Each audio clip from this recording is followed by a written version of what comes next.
Oke, bismillahirrahmanirrahim. Assalamualaikum warahmatullahi taala wabarakatuh. Halo kawan-kawan semua dimanapun anda berada, kembali lagi bersama Bang Aril Ibak gitu ya.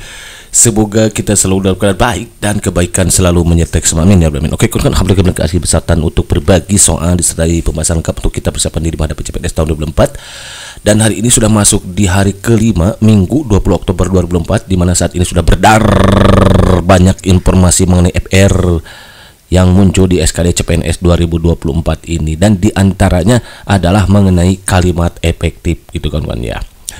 Dalam kesempatan ini kita akan coba membahas mengenai kalimat efektif kawan-kawan, di mana ini juga merupakan salah satu materi yang muncul di kisi-kisi Menpan RB nomor 321. Dan untuk kawan-kawan yang baru singgah di sini, silakan kawan-kawan simak lagi dari part 1 sampai 52 karena ini sudah masuk di part 53 gitu ya. Dan untuk kawan-kawan yang belum subrek, agar tidak lupa untuk menekan tombol subrek dan menyalakan tombol loncengnya biar makin semakin bersemangat lagi dalam berbagi soal-soal terbarunya gitu kan ya.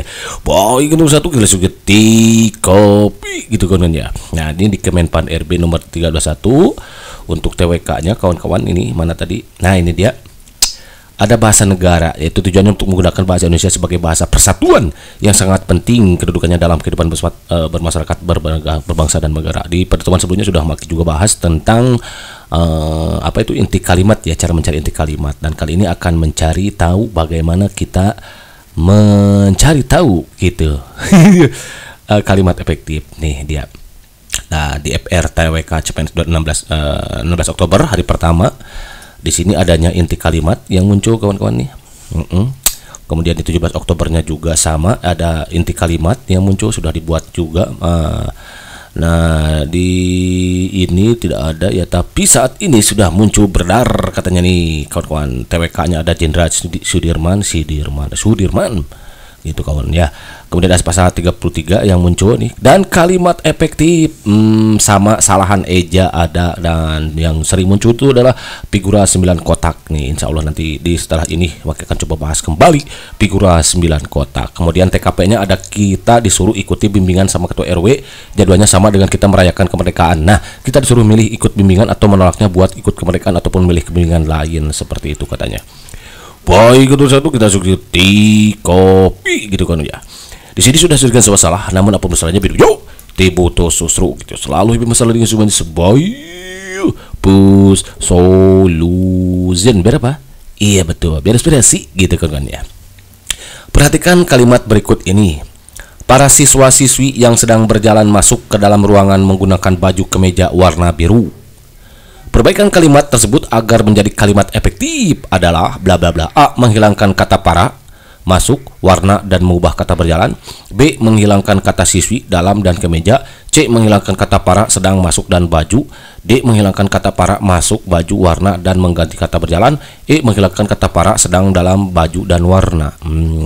Soal ini maki abdi dari prediksi UN ya. Nanti mungkin kawan-kawan silahkan meluncur ke kolom deskripsi ya untuk sumbernya gitu kawan-kawan ya. Nah, kalimat di atas itu sebetulnya tidak efektif kawan-kawan. Kenapa? Ada pengulangan, ada kata yang berlebihan gitu kawan-kawan. Para siswa, siswi, dan lain sebagainya. Namun sebelum jauh ke sana, kita harus tahu dulu apa sih kalimat efektif itu. Nah, kalimat efektif itu kalimat yang dapat membantu menjelaskan sesuatu persoalan secara lebih singkat, jelas, padat, dan mudah dimengerti dan dipahami. Ciri-cirinya ada ciri-cirinya nih kawan-kawan. Nanti kita akan bahas itu, tapi di sini ada pembahasan dulu. Jadi ternyata jawaban yang paling tepat itu adalah E. Apa? Menghilangkan kata para. Jadi siswa-siswi gak usah harus pakai para lagi. Kalau mau pakai para berarti siswinya dihilang, para siswa. Kalau mau pakai atau para siswi boleh gitu ya. Jadi paranya dihilangkan. Karena sudah bentuk jamak siswa-siswi itu, jadi nggak harus ada jamak lagi, itu berlebihan namanya. Kata para tidak lagi dibutuhkan. Kata berjalan sudah berarti tindakan, tidak perlu kata sedang lagi nih. Yang sedang berjalan, berjalan kan suatu kegiatan yang sedang dilakukan, gitu kan ya. Berjalan gitu. Karena kalau tidak berjalan berarti berhenti, duduk gitu. Gitu ya. Jadi sedang dihilangkan di sini, sedang. Kemudian masuk ke dalam, yang namanya masuk pasti ke dalam gitu kan ya. Ya gak mungkin masuk keluar kan gitu ya. Maka kita bisa menghilangkan kata dalam ya, masuk gitu. Nah, ke dalamnya nggak usah dikasih keterangan, itu keterangan yang berlebihan. Jadi nanti paranya dihapus, siswa-siswi gitu ya. dihapus. Siswa-siswi yang berjalan sedang dihapus. Jadi nanti siswa-siswi yang berjalan masuk ke dalam dihapus ruangan. Jadi siswa-siswi yang berjalan masuk ke ruangan menggunakan baju kemeja warna biru. Nah, baju dan kemeja ini juga sama kawan-kawan berlebihan ya. Jadi kemeja adalah kata baju, kata baju dihilangkan saja, boleh dihilangkan bajunya. Warna itu biru itu sudah menunjukkan warna, jadi gak usah harus tanpa harus kita sebutkan warna biru, warna hijau gitu. Hijau itu sudah menunjukkan warna gitu. Kemeja biru, itu sudah. Jadi bisa dibuang warnanya ya. Warnanya dibuang, baju warna, jadi warna juga. Jadi nanti kalimatnya siswa-siswi yang berjalan masuk ke ruangan menggunakan kemeja biru gitu. Itu ya kalimat efektifnya. Jadi kalau begitu yang dibuang itu adalah para sedang dalam baju dan warna. Jadi yang A itu rong. Jadi kalau begitu jawabannya jauh. Begitu kan azid ida birab jadi batov. Kalau mantap next. Nah kawan-kawan, ciri-ciri kalimat efektif itu diantaranya dia memiliki kesatuan gagasan. Maksudnya apa? Dia memiliki subjek, predikat, dan unsur-unsur lain seperti objek atau keterangan yang saling mendukung serta membentuk kesatuan tunggal. Kesatuan gagasan gitu, kalimat harus menyampaikan satu gagasan utama dengan jelas tanpa pengalihan topik atau ide yang membingungkan. Jadi dengan adanya subjek, predikat, unsur lain serta objek itu sudah menunjukkan bahwa dia jelas kalimatnya gitu kan kawan. Ya, ini mirip dengan kalimat inti kalimat kemarin ya. Kemudian memiliki subjek, predikat, dan unsur lain itu kan sudah jelaskan di atas ya. Contohnya nih, yang tidak efektifnya bunga di taman itu sangat indah. Kami juga pergi ke pasar. Nah, kalimat efektifnya apa? Bunga di taman itu sangat indah dan menarik perhatian pengunjung. Gitu. Ya, ini kami juga ini kan nggak nyambung gitu kan kawan ya. Cerita bunga di taman tiba-tiba pergi ke pasar. Gitu ya. Jadi kesatuan gagasannya tidak jelas di sini kawan-kawan.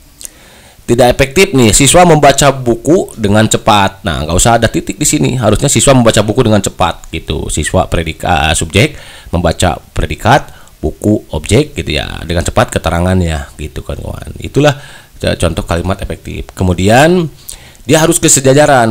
Ada cirinya itu kesejajaran, artinya memiliki kesetaraan gitu. Tuh, memiliki kesamaan bentuk atau bentukan atau imbuhan. Jika bagian kalimat itu menggunakan kata kerja berimbuhan di, bagian kalimat yang lainnya pun harus menggunakan kata di pula. Jadi contoh dimakan, maka yang berikutnya diminum gitu kan kawan. Jangan dimakan meminum atau memakan jadi diminum gitu. Jadi harus lagi dimakan, diminum, disayang gitu ya. Disubrek gitu ya. Aduh, just kidding ya. Contoh nih, pekerjaan itu dikerjakan dengan teliti dan mendapatkan hasil yang baik. Nah, ini tidak efektif. Kenapa? Karena di sini awalnya menggunakan awalan di, imbuhan di, sementara di sini me. Nah, ini tidak efektif. Tuh. Terdapat ketidaksesuaian antara, artinya tidak setara gitu ya, tidak sejajar. Dikerjakan pasif, mendapatkan aktif kan gitu. Harusnya bagaimana? Pekerjaan itu dikerjakan dengan teliti dan diperoleh hasil yang baik. Peroleh hasil yang baik ini yang sejajar itu kawan-kawan, dikerjakan, diperoleh menggunakan kata bentuk pasif sehingga kalimat menjadi konsisten. Ciri yang ketiga itu adalah kehematan, artinya dia tidak berlebihan, tidak menggunakan kata-kata yang tidak perlu atau kata-kata yang berlebihan gitu.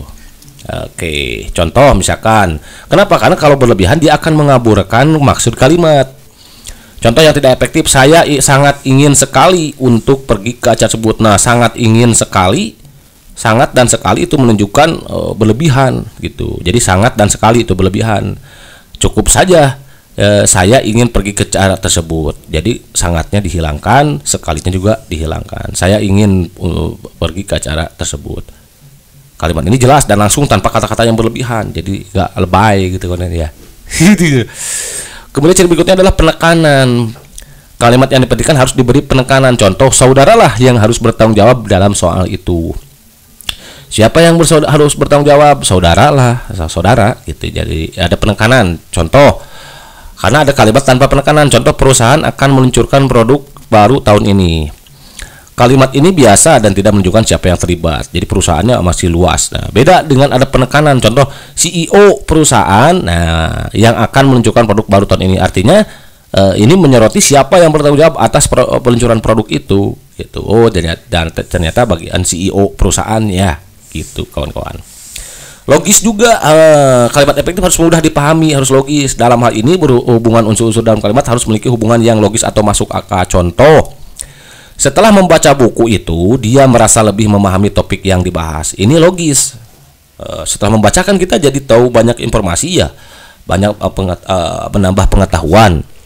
Gitu. Itu hubungan membaca dan pengetahuan yang itu logis gitu setelah membaca.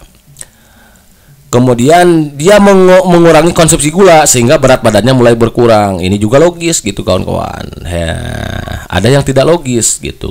Contoh misalkan setelah membaca buku itu Mang Aki merasa kenyang. Nah, itu tidak logis. Jaka semu makan sukro gak nyambung, bro. Gitu kan ya. Oke, itu dia penjelasannya, ada ciri-cirinya ya untuk kalimat efektif ini. Oke, number 2. Di sini sudah sekian sebuah salah, namun apa saja jauh butuh susro gitu. Selalu masalah di cuma sebaik pus solution. Biar apa? Iya betul, berespresi gitu kan ya. Kalimat berikut yang termasuk kalimat efektif adalah A. Akia melempari batu ke sungai. B. Pak guru menugaskan kami mengarang naratif. C. Para siswa sedang belajar di kelas.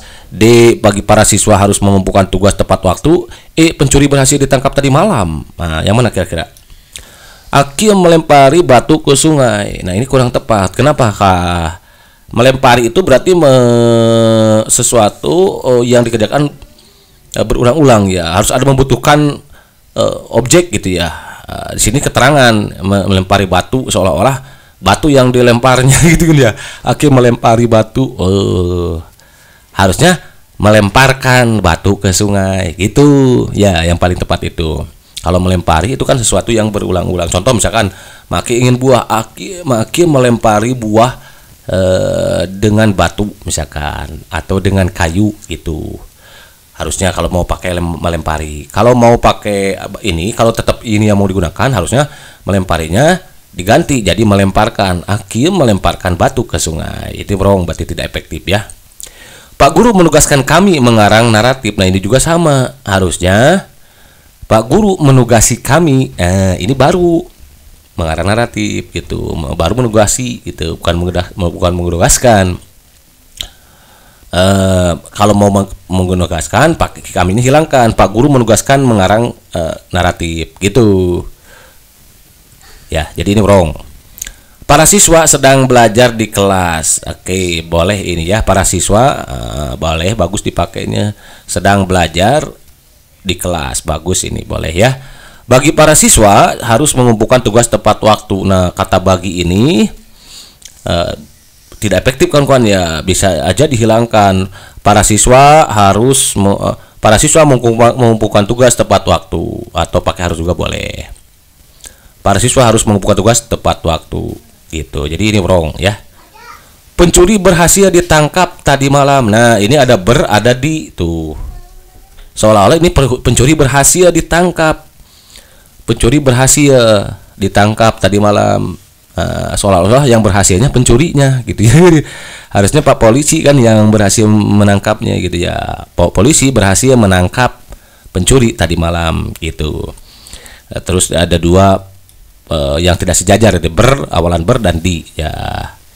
Itu kan ya Pak, kalau mau pencuri ditangkap tadi malam.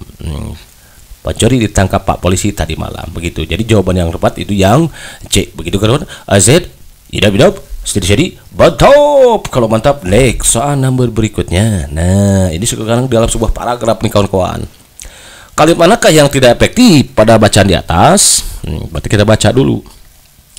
Bisa kita cara cepat menjawab soal ini kawan-kawan, maka kita baca aja di sini ya. Kalimatnya, kalimat 1 2 3 4 5 ini coba kita cek gitu ya. Tapi sebelumnya kita hadapi dulu dia cuma jadi sebaik plus solution berapa? Iya betul, berespresi gitu kan ya. Meskipun gejala dan efeknya hampir mirip, ada perbedaan besar antara stres dan depresi. Oh benar, berarti efektif nih. Depresi merupakan masalah kesehatan umum yang dapat menyebabkan periode kesedihan berkepanjangan dan memicu pikiran bunuh diri. Bisa jadi masuk. Di sisi lain, stres juga masalah umum dan serius, tetapi sering diremehkan dan menganggap sebagai bagian dari kehidupan sehari-hari. Nah, ini diremehkan dan menganggap, harusnya dianggap ya. Kalau pakai menganggap, seolah-olah stres menganggap seolah dia hidup gitu kan ya. Menganggap itu benda hidup, stres itu. Harusnya stres juga masalah umum dan serius tetapi sering diremehkan dan dianggap sebagai. Nah, berarti yang tidak efektif itu kalimat nomor 3. Udah ketemu kawan-kawan ya. Jadi cara cepat begitu. Jadi yang lain tidak usah dibahas gitu. Kecuali kalau di sini ada 2 pilihan baru baca lagi. Yang 4, apa perbedaan antara depresi dan stres? Depresi merupakan kondisi klinis yang memiliki beberapa gejala yang jelas. Efektif ini ya semua. Ini merupakan penyakit umum yang cukup banyak menyerang populasi dunia. Sama seperti gangguan kardiovaskuler, depresi dikategorikan sebagai sebuah penyakit. Sementara itu, stres memiliki arti yang berbeda bagi setiap orang. Stres dapat hadir dalam jutaan bentuk, apakah itu masalah keluarga, tekanan pekerjaan dan keuangan. Tekan pekerjaan dan keuangan maksudnya, serta kesepian. Ternyata makanya kawan-kawan jangan sampai kesepian, ini bahaya ya, mengundang stres ternyata kawan-kawan ya. Sesuatu yang dianggap seseorang sebagai tugas sehari-hari dan dapat diselesaikan tuh. Kalau ini kan dianggap diselesaikan setara dengan mudah juga menyebabkan stres. Baru ini ya. Berarti kalau begitu yang A ini wrong. Jawaban yang C begitu kawan. Azan idap studi bantop. Jadi yang kalimat nomor 3. Karena di sini ada ini ya, tidak sejajar berarti tadi ya, diremehkan, menganggap. Harusnya diremehkan dan dianggap. Oke, next. Di sini sudah segala salah, namun apa saja video jauh butuh susru gitu. Selalu masalah di sebaik pus solution berapa? Iya betul, biasa gitu kan ya. Lagi-lagi kalimat yang tidak efektif pada bacaan di atas adalah kalimat bla bla. Baca lagi. Pada tahun 2020, peneliti berhasil menemukan pos ikan purba yang berusia lebih dari 100 juta tahun. Efektif. Penemuan ini memberikan wawasan baru mengenai lagi ya, evaluasi ikan di lautan. Sebelumnya, peneliti telah melakukan penggalian di lokasi yang sama selama bertahun-tahun. Penemuan tersebut menunjukkan bahwa ikan purba memiliki ciri-ciri yang unik dan berbeda dari ikan modern. Proses penemuan pos ikan purba ini berlangsung selama lebih dari 6 bulan lamanya dengan melakukan penggalian yang intensif. Nah ini nih, berlangsung selama lebih dari 6 bulan lamanya, selamanya lagi ini terlalu berlebihan gitu kan ya. Berlangsung lebih dari 6 bulan, cukup aja begitu kawan-kawan ya. Nggak usah ditulis lagi selama 6 bulan. Berlangsung lebih cukup gitu, itu berlebihan. Peneliti tersebut berharap agar hasil penemuan ini dapat memberikan informasi yang bermanfaat bagi masyarakat. Tim peneliti akan melanjutkan penelitian lebih lanjut untuk menggali lebih dalam mengenai spesies yang ditemukan.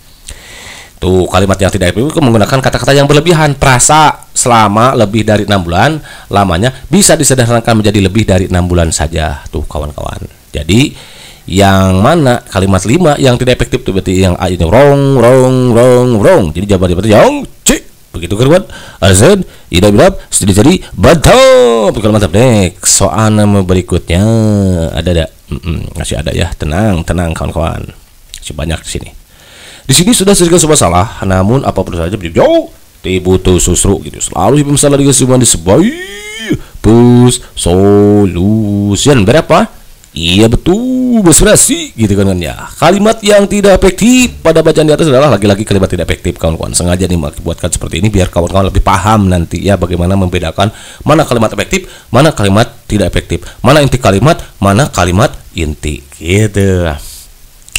Pusat Penelitian Ilmu Pengetahuan dan Teknologi Puspitek memiliki banyak fasilitas yang mendukung penelitian efektif.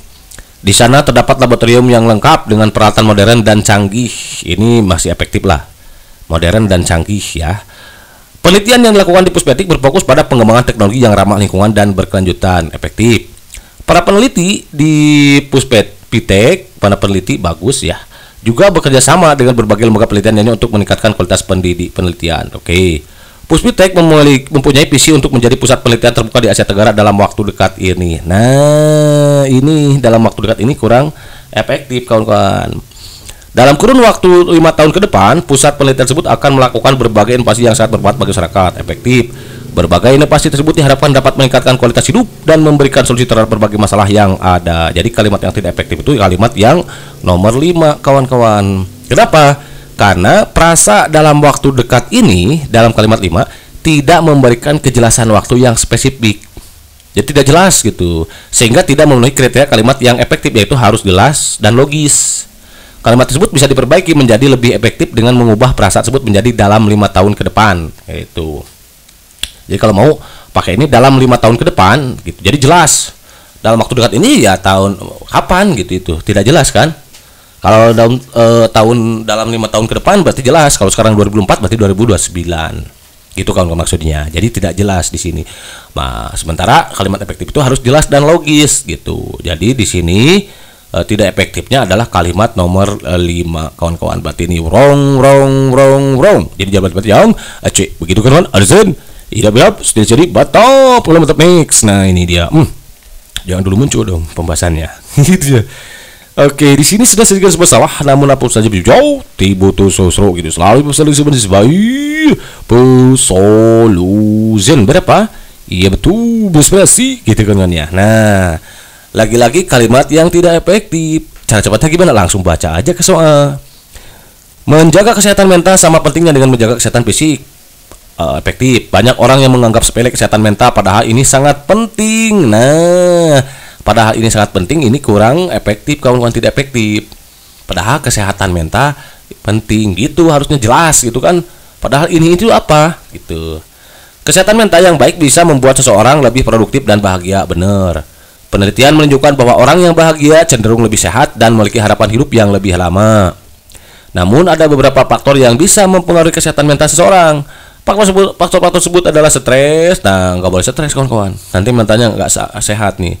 Trauma, tekanan sosial, dan masalah keluarga, termasuk kesepian tadi. Dia.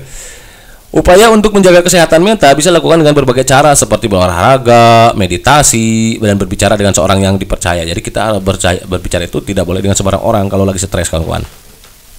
Harus yang ahlinya lah gitu. Kalau dalam Islam jelas ya Allah bidzikrillah tatmainnul qulub.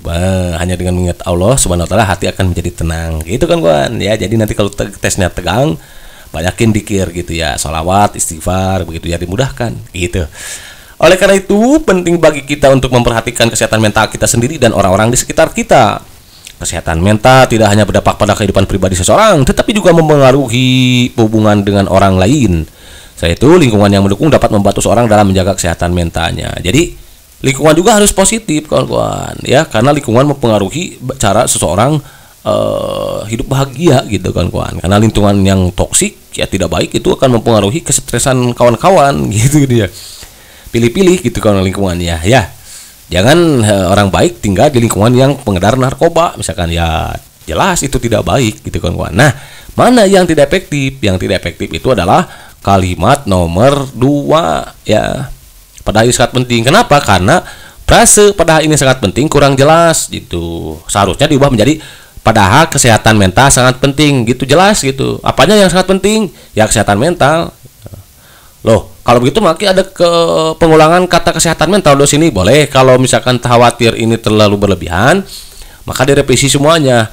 Banyak orang menganggap sepele kesehatan mental, padahal aspek ini sangat penting. Boleh diganti ini, aspek ini sangat penting. Jadi jangan padahal ini sangat penting, orang baik lah, tidak jelas gitu ya. Padahal ini sangat penting, ininya apa gitu. Kalau tidak mau menghindari pengulangan kata kesehatan mental, atau diganti juga tadi padahal kesehatan mental sangat penting gitu. Jadi kalimat yang tidak efektif adalah kalimat yang nomor 2 ini, wrong. Jawaban yang begitu kan kawan. Azan, irab, sedih, mantap next. Oh, sudah selesai ya. Oke kawan-kawan, barangkali ini saja dulu yang bisa diberikan dalam studi oleh Maki. Mudah-mudahan ini bisa menambah wawasan tambahan pengetahuan untuk kawan-kawan seperti menghadapi CPNS tahun 2004 ini. Dan di samping usaha yang maksimal, kawan-kawan agar tidak lupa untuk memaksimalkannya dengan doa. Karena apalagi usaha tanpa doa itu sama dengan sombong, apalagi berdoa tanpa usaha itu sama aja bohong. Antara usaha dan doa itu kan harus seimbangkan. Judulnya juga perjuangan dan doa gitu kan kawan. Yang memiliki istri minta doa sama istri, yang memiliki suami minta doa sama suami, yang ada ayah ibu minta doa sama ibu gitu kan kawan. Berbuat baik kepada tetangga, kepada anak gitu dan lain sebagainya. Hindari perbuatan iri dengki, jauhi gitu kawan-kawan ya, karena itu sangat berbahaya untuk hati gitu ya, yang akan menyebabkan kawan-kawan nanti jadi tidak bisa untuk mengerjakan soalnya secara mandiri gitu ya. Maksudnya intinya itu kawan-kawan ya, banyak doa pokoknya ya. Dan untuk kawan-kawan yang memiliki soal yang mau diskusikan, silahkan tinggal pesan di kolom komentar. Nanti kalau ada kemungkinan Maki akan coba bahas satu persatu. Insya Allah nanti setelah ini Maki akan coba kembali bahas soal Figura 9 kotak kembali gitu. Go don't go anywhere, stay tune here ya. Thank you for everything. See you next pada. Assalamualaikum warahmatullahi taala wabarakatuh. Gitu kawan-kawan ya.